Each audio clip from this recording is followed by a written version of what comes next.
I've been in EO for 20 years as well in my forum, more than 20 years. And I remember one, inflection point in my life with the forum. It was 16 plus, maybe 18 years ago, when we did this exercise of the roots of why we do what we do, the roots of the understanding of our lives. And in my research of my personal life, I realized that everything I do and all my efforts are for freedom. And only getting into the business part, I was actually putting all my effort doing more to be free. Because I believe then that by doing more, I will achieve more, have more, and by having more, I'll have more freedom. And then more and more and more. And several years after, I end up with several businesses doing and with people, great people around me. Great. But that was never enough of doing from their side either. So I had to do even more. The more I do, and the more I'll get by doing, at the same time, I was actually the opposite, losing freedom. And I end up in the center of these projects and companies, doing.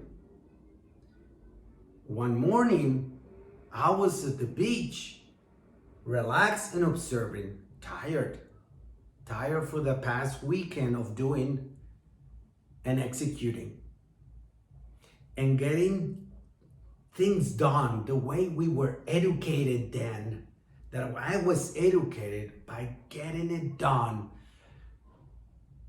My observation of the sun, the wind, the water, the sea, the trees, the palms, the grass, the birds, everything worked.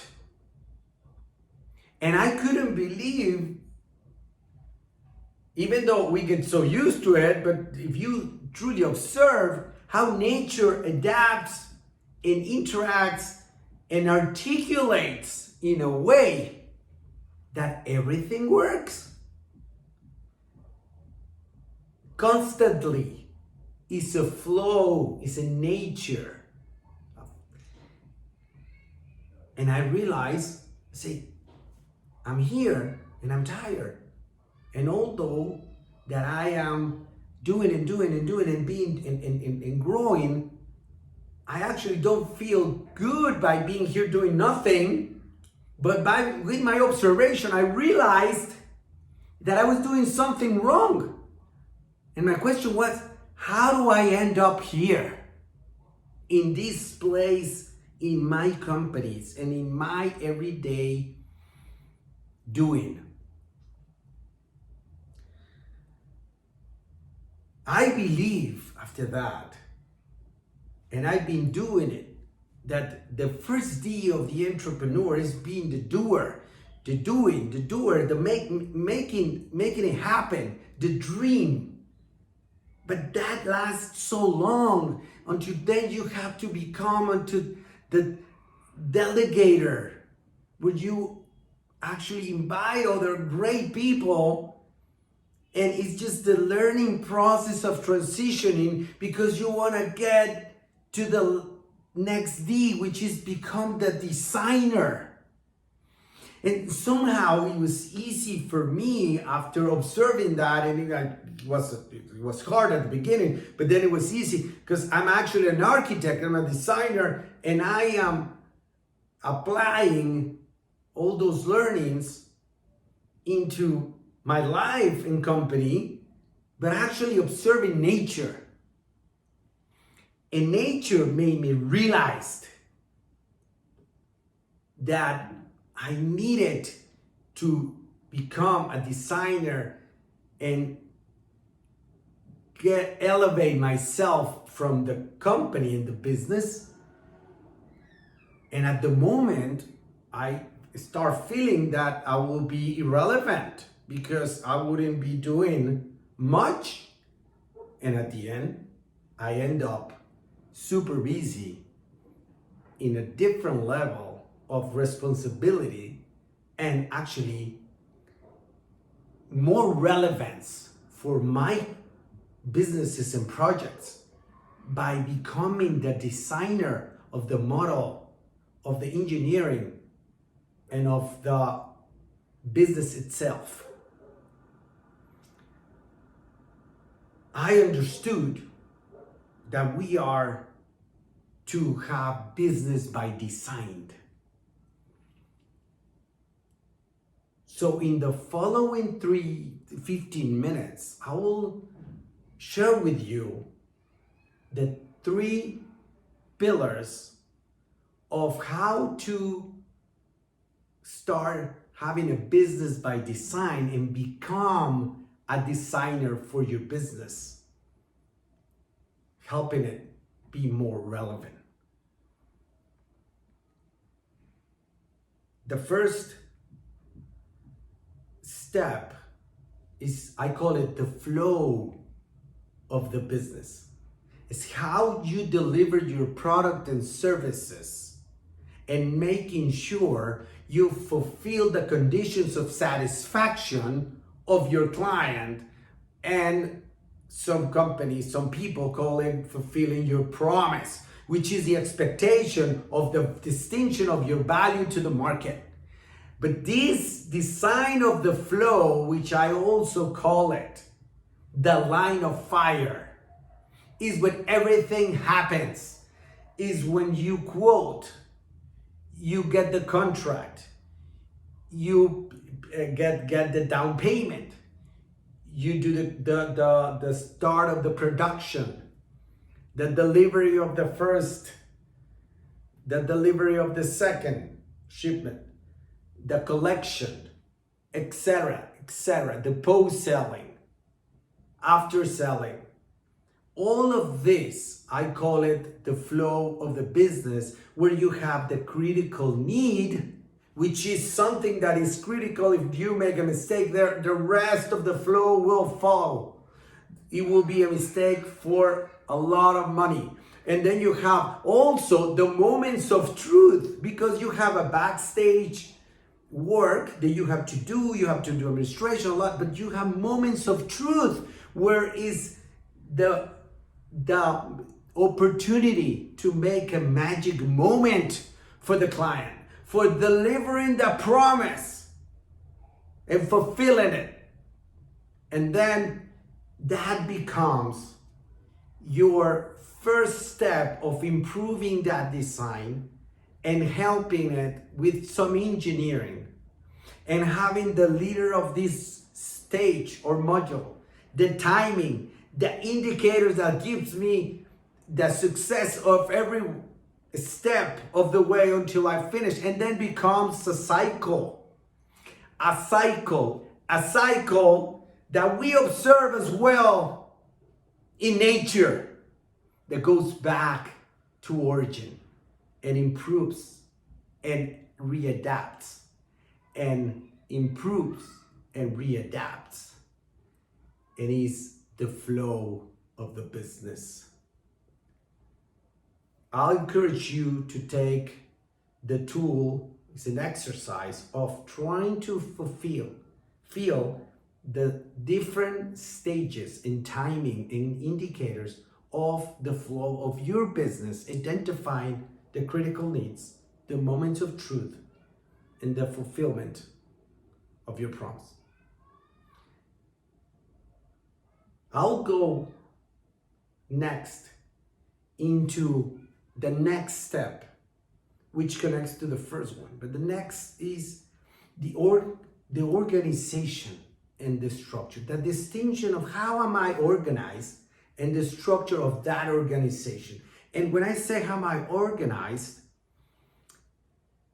I'll make an example of saying how is the lineup or the formation in sports when you play football, or when you play American football, or when you play baseball. Their formation or lineup, what somebody call it, is different depending on the business model, on the model of that team.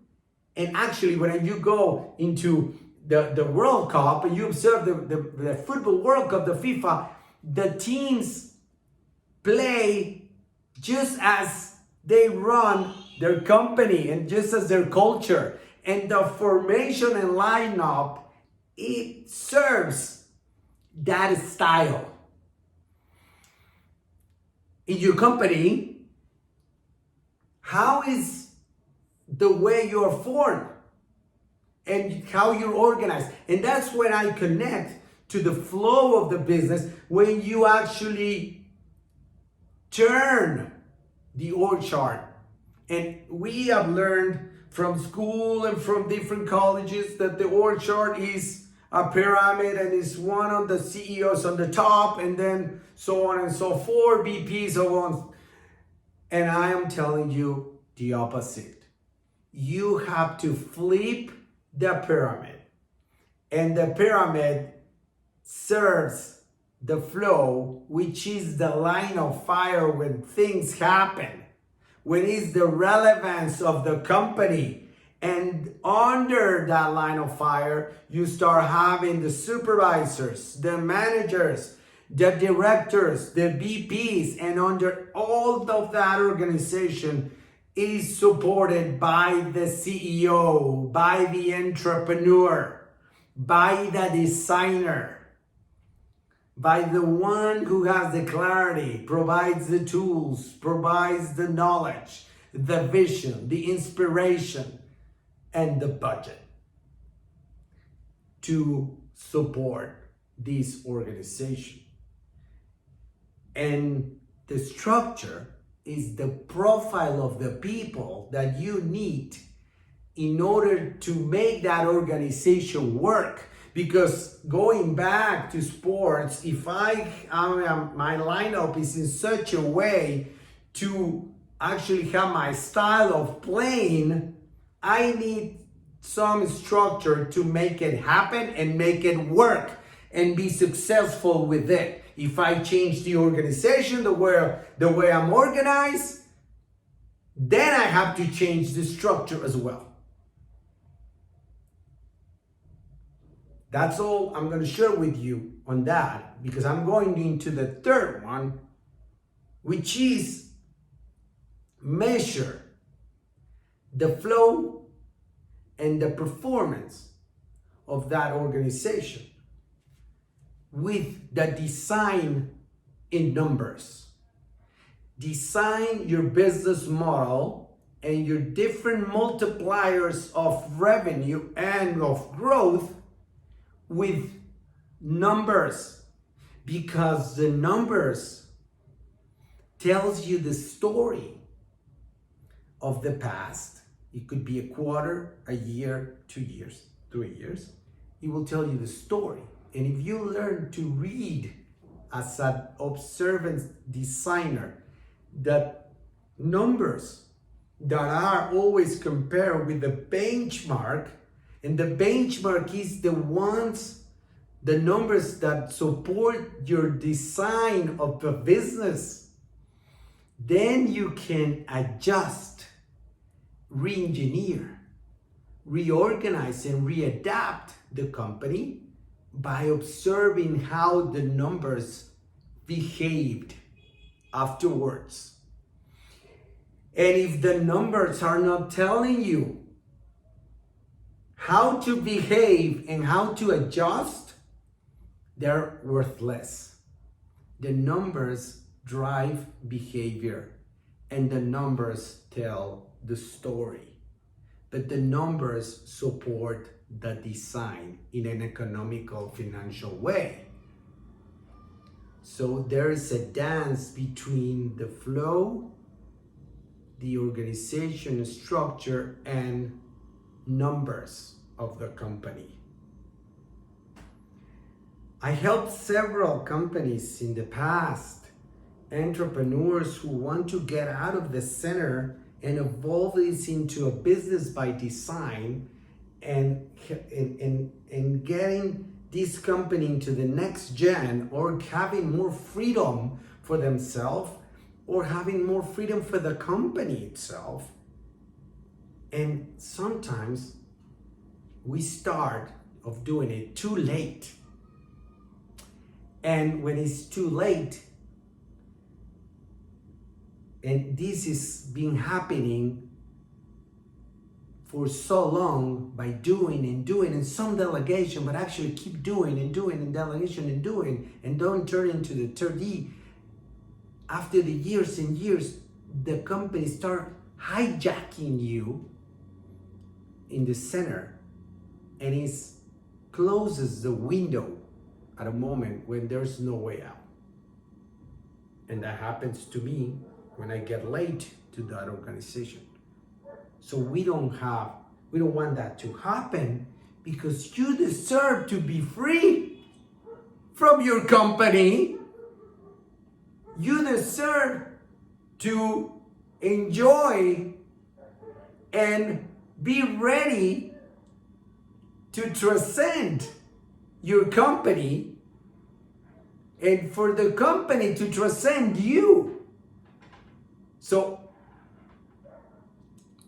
picture that day when you observe from outside your company that is organized in a way that is supporting the line of fire, delivering the products and services naturally as a flow, as the sun comes out every day in the summer at 6:15 a.m., your company delivers the promise naturally, one, again, and it cycles. Picture a day when you are observing how your company learns to readapt, and you designing it in order to keep transcendency, to keep relevance. Picture a day when the company actually gives you the freedom, and you give freedom to the company to keep growing without you. You deserve freedom from the company, and the company deserves freedom from you.